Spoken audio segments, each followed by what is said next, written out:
이 19장에 보면 인물들이 가장 크게 눈에 띄는 게 다윗이 나오고 압살롬이 나오고 또 요압이 주도하는 거하고 그리고 근 지휘관 중에 한 명으로 추정되어진 한 사람이 나와요. 근데 이스를 보면서 우리가 여러 가지 것들을 살펴볼 수가 있는데 가장 눈에 띄는 것도 이제 압살롬이죠. 첫 번째. 압살롬의 반역. 그리고 다윗의 맨 마지막 문제에 보시면 슬퍼하는 다윗의 모습.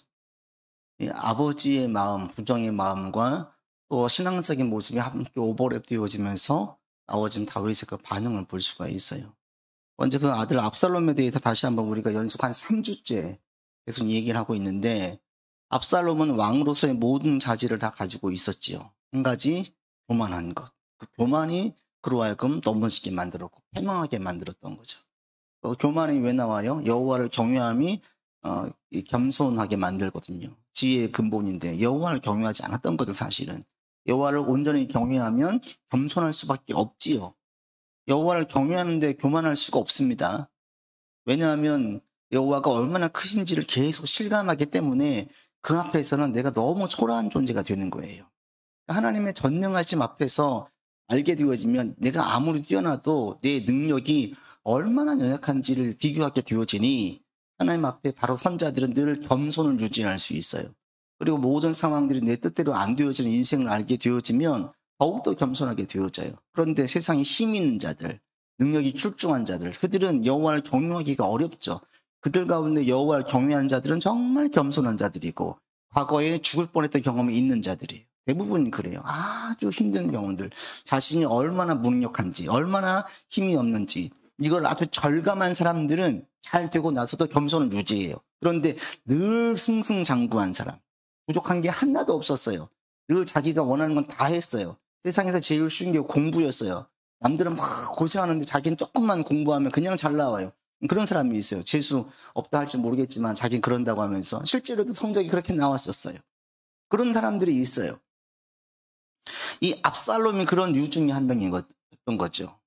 피가 잘잘 흐르고 왕족의 피가 흐르고 어려서부터 한 번도 누군가한테 명령을 들어본 적이 없고 자기는 늘 명령하는 자리에 있었고 또 그럴 만한 자질도 있었고 용기도 있었고 능력도 있어서 자기가 원하면 못하는 게 없었어요.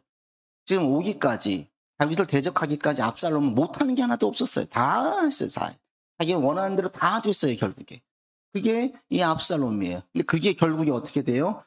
죽음이라는 이 화를 가져오고 해서는 안 될 일을 저지르게 만들어요. 그게 뭐예요? 아버지를 모반하는 거지요. 근데 그게 단순한 아버지가 아니라 오늘 본문에서도 얘기하고 있는데 왕이 나가려고 할 때 백성들이 만류하죠. 1번 같이 읽겠습니다. 다윗은 압살롬과의 전쟁에 참전하려 하나 모든 백성이 만류합니다. 전쟁에 참전하지 못하는 다윗이 요압과 장수들에게 명령한 것은 무엇입니까? 명령한 내용을 보기 전에 백성들이 왜 만류합니까? 3절에 이렇게 말하죠. 왕은 나가지 마십시오. 우리가 절반이 죽어도 우리 10,000명보다도 중요한 것이 왕입니다. 하나님이 실제로 왕을 높였지요. 다윗을 존귀하게 하셨어요. 하나님께서 쓰시면 이렇게 돼요. 다윗은 모든 이스라엘 가운데 존귀함 받는 자로 높임 받았어요. 자기가 높아지려고 하는 게 아니라 하나님께서 높이신 거예요. 그러니까 압살롬의 가장 큰 패착 원인은 뭐예요? 다윗이 하나님께 기름 부음 받은 자라는 사실을 망각한 거예요. 압살롬이 여호와를 경외한 자였다면 절대 다윗을 대적하는 편에 서지 않았을 겁니다. 하나님께서 싫어하시니까. 근데 압살롬은 이게 없어요. 그래서 우리 이 지난주에 나왔던 것처럼 이 후세의 이야기를 듣고 그게 자기를 높이는 이야기다 보니까 모든 자들을 죽이려고 하죠. 그런데 사실은 압살롬 빼놓고는 모든 자들이 알아요. 다윗만 제거되어지면 이 전쟁은 끝난다는 것을. 굳이 모든 사람들을, 다윗을 추종하는 모든 사람들을 죽일 필요가 없어요. 근데 압살롬은 그렇게 하고 싶은 거예요. 왜? 멋있잖아요. 젊은 내 설계, 내 힘이 얼마나 센지를 자랑할 수 있잖아요. 심지어 후세가 얼마나 그 교만을 자극했습니까? 성을 줄로 둘러가지고 그 끌어다가 그냥 강에 빠뜨리자는 거예요. 다윗이 거기에 있다면. 그건 불가능한 일인데 그 정도로 이 압살롬은 축켜 세우는 거예요. 거기에 도취되어 있는 압살롬은 자신이 마치 뭐가 된 것이냐 교만에 빠져 있어요.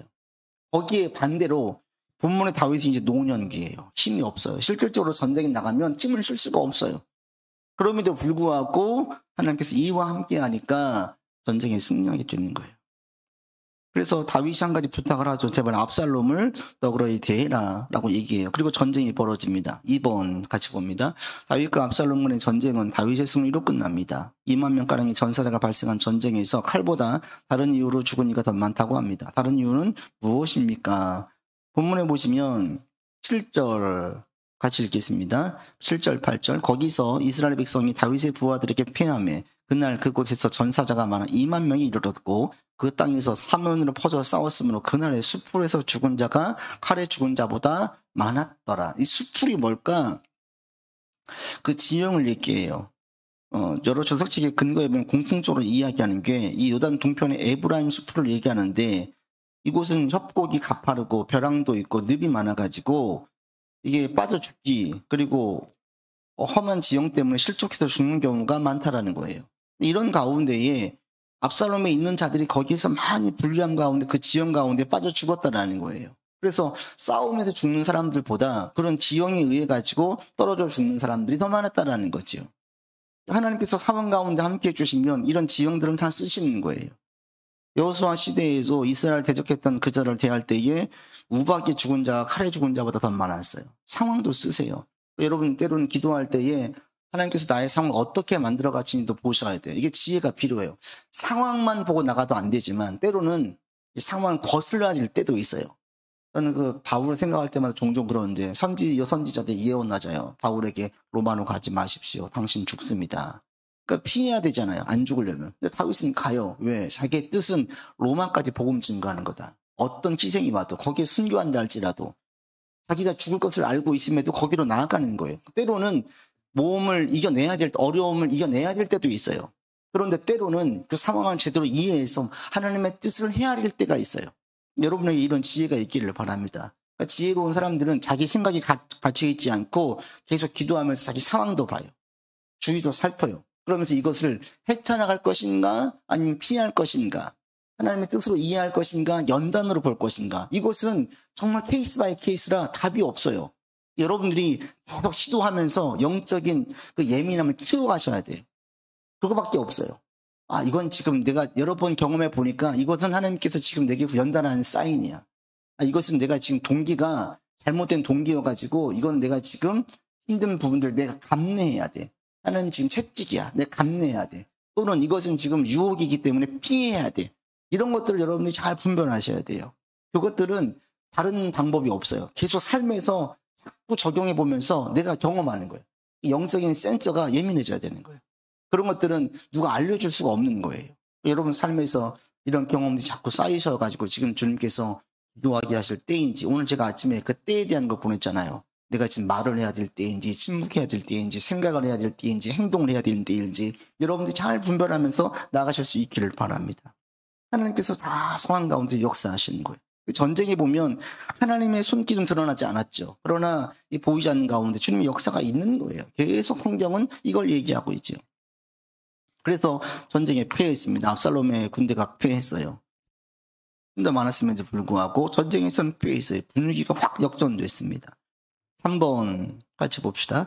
전쟁에서 패해 도망치던 압살롬은 상수리 나무에 걸립니다. 압살롬은 어쩌다 상수리 나무에 걸렸습니까? 9절 읽습니다. 압살롬이 다윗의 부하들과 마주치니라. 압살롬이 노새를 탔는데 그 노새가 큰 상수리 나무 번성한 가지 아래로 지날 때에 압살롬의 머리가 그 상수리 나무에 걸림에 그가 공중과 그 땅 사이에 달리고 그가 탔던 노새는 그 아래로 빠져나간지라. 상황이 확 전세가 뒤바뀌어지면서 전세가 이스라엘 다윗 쪽으로 완전히 기울어지면서 압살롬을 호위했던 사람들이 싹 사라진 거예요. 혼자 도망을 치다가 다윗의 부하들 11명과 함께 마주쳤어요. 압살롬은 놀래고 두려워가지고 급하게 도망치는 거예요. 급하게 가다 보니까 상수리 나무에 자기 머리카락이 다 걸리는 거죠. 그러니까 이게 얼마나 급하게 가니까 그걸 못 보겠습니까? 급하게 막 가다 보니까 이제 나무가 지금 울창하게 있을 때에 그 나뭇가지에 머리가 걸려가지고 바둥바둥 되는 거예요.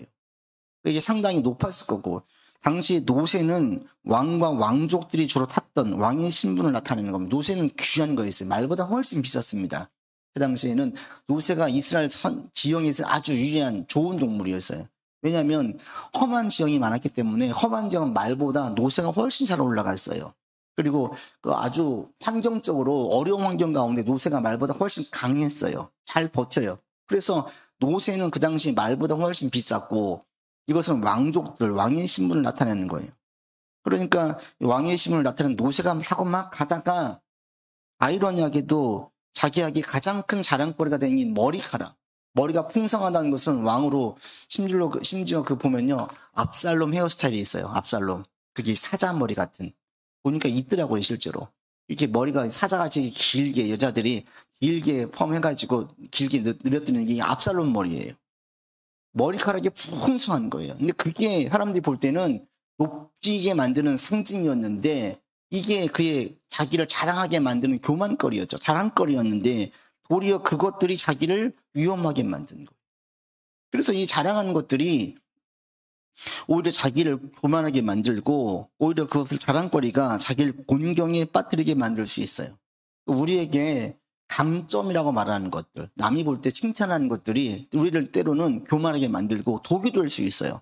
어떤 칭찬이 있을 때 그 칭찬이 내가 주 앞에서 겸손하게 서지 못하면 우리를 교만하게 만들고 때로는 그것이 우리로 부끄럼 당하게 만들어요. 그러니까 우리가 자랑해도 주 앞에서 자랑하라고 이야기하잖아요. 주님 앞에서 할 만하면 하시고 아니면 우리가 하면 안 되는 거예요. 신앙 안에서 주님을 따르면서 나오는 열심히 자랑거리가 되어야 되지 나의 능력들, 개인적인 어떤 외적인 조건들 이것들을 자랑하게 되어지면 꼭 이것보다도 더 뛰어난 자들을 올 때에는 나는 부끄러움을 당하는 거예요. 우리는 그럴 필요가 없어요. 우리가 자랑할 게 뭐가 있습니까? 오직 주님만 자랑하고 주님만 높이는 우리가 되기를 바랍니다. 그러니까 압살롬에게는 전적으로 아주 교만한 자였다. 왕에 대한 여러 가지 요인을 갖추고 있었지만 결정적으로 이에게 가장 큰 패자 여호와를 경외하지 않았고 그로 인해서 교만해졌고 그러니까 이 교만이 진짜 하늘을 찌른 성경에 나와 있는 가장 교만한 사람 중에 한 명이 이 압살롬이에요. 가장 교만한 자로 꼽힐 수 있으면 이 바로 왕을 꼽겠죠. 바로는 모든 걸 가지고 있었잖아요. 하나님은 대적을 했어요. 모세를 통해서 10가지 재앙이 나타날 때 계속 대적을 했어요. 이런 자가 없어요, 세상에. 직접 자기 눈으로 다 보았음에도 불구하고 끝까지 대적을 해요. 왜? 가진 게 워낙 많으니까. 이집트에서 바로는 왕인 동시에 신이었어요. 그 당시엔 왕이고 신이었어요. 자기는 신적인 존재예요. 그런데 이게 감당이 안 되는 거예요. 인간적인 눈으로 볼 때는 모세와 이스라엘 백성들은 아무것도 아니거든요. 전차 부대를 얼마든지 휘어잡을 수 있는데 이게 안 잡히는 거예요. 그런데 깨우치지를 못해요. 교만하다 보니까. 그래서 교만은 패망의 선봉이에요. 가장 빨리 망하는 지름길은 뭐냐? 교만해지면 빨리 망하는 거예요. 압살롬이 그랬다. 그러니까 상황이 풀려지는 게 찬양을 하면서도 우리가 계속 겸손함을 가야 되는 거예요. 우리가 지금 교회 복음을 위해 기도하고 있는데 막 물밀듯이 밀려와 보십시오. 어떻게 되겠어요? 저도 모르게 저가 막 엎될 거예요. 저도 모르게 엎대가지고 교만에 빠질지도 몰라요. 늘 겸손해야 되는 거예요. 내가 잘나서, 우리가 잘나서가 아니라 하나님의 은혜로 간다. 이걸 지금 제가 절감하게 있게 만드는 게 나중에 교회가 부흥을 해도 교만하지 않게 만들기 위해서. 그래, 네가 잘나서 교회가 부흥한 게 아니구나. 하나님께서 은혜 주셔가지고 되는 것이지. 이걸 지금 처절하게, 뼈저리게 느끼게 만들고 있어요. 젊었을 때 목회할 때는 제가 잘난 줄 알았죠. 왜? 할 때마다 막 교회가 교회 학교를 하고 중고등부를 하고 청년부를 할 때마다 다 부흥했거든요. 다 잘 됐거든요. 그러니까 난 유능한 사역자라고 생각을 했었어요. 근데 그게 아닌 거예요. 하나님께서 은혜 주신 거, 은혜를 부어주신 거고 그 당시에는 대부분의 많은 교회들이 함께 부흥했었어요. 저만 그런 게 아니라. 근데 그런 은혜를 주신 건 참 감사하죠. 목회에서 영적인 자신감을 갖게 하니까. 그러나 이것이 교만으로 가면 엄청난 독이다 라는 것들을 참 많이 깨닫게 해주셨습니다. 여러분 가운데에도 이런 삶의 힘든 시간들이 있었잖아요. 이게 우리한테는 유익인 게 우리를 겸손하게 만들기 때문에 주님 더 의지하게 만들기 때문에 내가 잘난 줄 알았더니 그게 아니었다는 걸 깨닫기 때문에 그렇게 하지 않으면 우리한테 성공과 형통이 화가 될 수 있어요. 압살롬처럼. 이런 깨달음이 우리 가운데 있기를 바라고 계속 주님 안에서 사랑하고 주님 앞에서 주님만을 높이는 우리가 되기를 바랍니다. 4번 같이 봅시다. 압살롬이 상수리나무에 걸려 버둥거리는 것을 본 한 군사가 요압에게 고합니다. 압살롬의 상황을 보고받은 요압은 무슨 말을 하며 이를 들은 군사는 뭐라 답합니까? 10절로부터 10절 고백을 하니까 요압이 11절에 이렇게 말하죠. 11절부터 13절까지 같이 읽습니다. 요압이 그 알린 사람에게 이르되 네가 보고 어찌하여 당장에 쳐서 땅에 떨어뜨리지 아니하였느냐? 내가 네게 은 10개와 띠 하나를 주었으리라 하는지라. 그 사람이 요압에게 대답하되 내가 내 손에 은 1000개를 받는다 할지라도 나는 왕의 아들에게 손을 대지 아니하겠나이다. 우리가 들었거니와 왕이 당신과 아비새와 이때에게 명령하여 이르시기를 삼가 누구든지 젊은 압살롬을 해하지 말라 하셨나이다. 아무 일도 왕 앞에는 숨길 수 없나니 내가 만일 거역하여 그의 생명을 해하였더라면 당신도 나를 대적하였으리이다 라고 얘기를 해요. 이 이름 모를 한 사람이 나오는데 이 사람이 앞에 있는 그 1절과 2절 왕이 얘기할 때 얘기하는 1절과 2절의 그 근거에 보면 일반 병사라기보다는 근 지휘관 중에 한 명이 아니었을까라고 추측할 수 있어요. 5절에 보시면 모든 근 지휘관에게 명령할 때 백성들이 다 들었다라고 했는데 최특그레이드 병사거나 근 지휘관 중에 한 명인데 요압이 어떤 사람인 것을 알고 있는 걸 보면 근 지휘관, 요압에 가까이 있었던 측근 중에 한 명으로 충분히 예상할 수 있어요. 요압이 얘기하는 거죠. 왜 그를 가만두었냐. 당장 죽였으면 내가 너한테 은 10개야 띠 하나를 줬겠다. 이건 전공을 세운 군사에게 주는 포상물이거든요. 띠라는 것은 일종의 화려한 장식품인데 우리로 말하면 훈장 같은 거예요. 이런 걸 줄 텐데 네가 왜 안 했냐. 그랬더니 이 사람이 놀라웠게도 뭐라고 얘기합니까? 12절에 은 1000개를 받는다고 해도 내가 손대지 않겠다. 왜 그래요? 왕이 얘기했다. 그리고 그 왕은 누구예요? 왕 앞에는 숨길 수가 없다. 첫 번째, 다윗이 얼마나 높은 존재인지를 다 인정하고 있죠. 하나님이 높이신 거예요. 그래서 인정해요. 또 한 가지 놀라운 게 13절인데 그리고 내가 만약에 그를 죽였으면 13절 하반부에 당신도 나를 대적하실 것이다. 요압을 정확히 알고 있는 거예요. 내가 그를 죽였으면 왕의 명을 어긴 걸로 당신은 나를 죽였을 거다. 이렇게 얘기를 하는 거예요. 이것은 일반 병사들은 이런 얘기를 못하겠죠. 요압을 가까이에서 겪어본 최소 군 지휘관쯤 되어야 요압이 어떤 자인지를 알겠죠. 드러내놓고 얘기를 하잖아요. 그러니까 이 사람은 지금 요압이 어떤 자인지를 너무 잘 알고 있어요. 요압은 어떤 자예요? 매우 기회주의적인 자예요. 기회주의자예요. 이전에 압살롬을 데리고 온 사람도 주도한 사람도 요압이었어요. 그리고 요압을 지금 죽이려고 주도한 자도 압살롬인 거예요. 상황에 따라서 절대 원칙이 없어요. 요압 같은 자는 기회주의자예요. 자기한테 득이 되면 그게 진리고 자기한테 독이 되면 이건 비진리인 거예요. 자기한테 득이 되면 친구이고 자기한테 독이 되어지면 원수인 거예요. 누군지가 중요하잖아요. 심지어는 이 압살롬은 누구예요? 왕명이에요. 압살롬을 살리라는 것은. 왕명도 어겨요. 다 알고 있음에도 불구하고. 왜? 자기가 지금 괘씸하거든요. 압살롬 때문에 괘씸한 거예요. 그를 죽이려고 하는 거예요. 때문에 자기도 어려움을 겪었고 이미 자기 밭도 큰 피해를 당한 적이 있고 개인적으로도 감정적으로 안 좋은 거예요. 그를 죽이려고 해요. 그럴 때 여기 나와 있는 병사는 대단히 지혜롭죠. 지혜롭게 얘기해요. 그러니까 이걸 듣고 요압이 5번 같이 봅니다. 요압은 다윗의 명을 다시 상기시켜준 보고자의 말을 들은 후 상수리 나무에 걸린 압살롬을 어떻게 처리합니까? 14절 15절 같이 읽겠습니다. 요압이 이르되 나는 너와 같이 지시할 수 없다 하고 손에 작은 창 셋을 가지고 가서 상수리 나무 가운데에서 아직 살아있는 압살롬의 심장을 찌르니 요압의 먹이를 든 청년 10명이 압살롬을 에워싸고 쳐서 죽였어요. 창을 가지고 가서 죽이는데 이 당시에 이제 창은 막대기가 긴 창을 가지고 갔을 거다 추측을 하고 마치 끝이 뾰족한 막대기 3개나 들고 왔어요. 그러니까 이게 요압이 지금 급한 거예요. 당장 눈에 보이는 거. 이 나무 위에 걸려있으니까 칼로 하기는 어렵고 기다란 창을 가지고 찔러 죽여야 되겠다. 눈에 보이는 대로 가지고 가가지고 압살롬을 찔러 죽이는 거예요. 그리고 그걸로 끝나는 게 아니죠. 17절을 어떻게 합니까? 같이 읽겠습니다. 읽었죠? 17절 같이 읽겠습니다. 그들이 압살롬을 옮겨다가 수풀 가운데 큰 구덩이에 그를 던지고 그 위에 매우 큰 돌 무더기를 쌓으니라. 온 이스라엘 무리가 각기 장막으로. 이게 지금 이제 여기에서 요압의 감정이 나타나는 게 뭐냐면 큰 돌무더기예요. 죽임으로 끝나지 않고 그 시신을 이스라엘로 옮겨가는 것이 아니라 그 시신에다가 돌무더기를 쌓아요.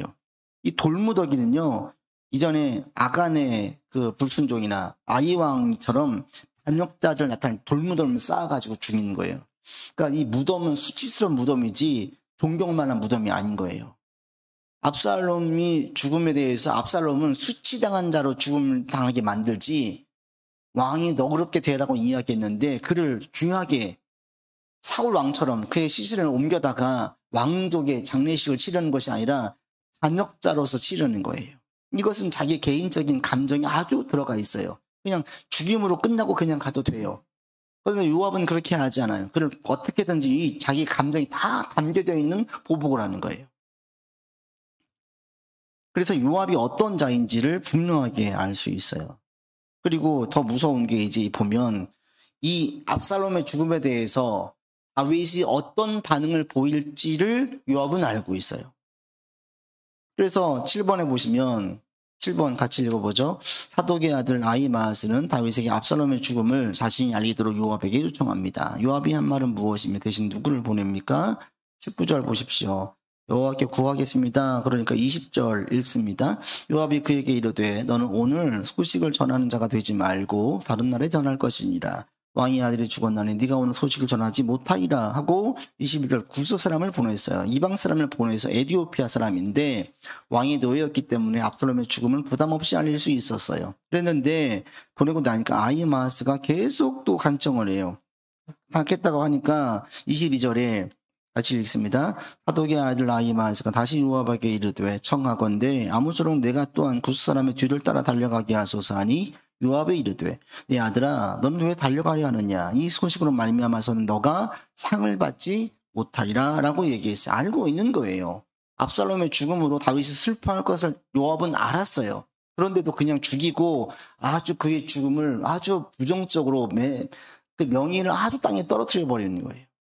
이게 다분히 자기 개인적인 감정이 그대로 담겨 있어요.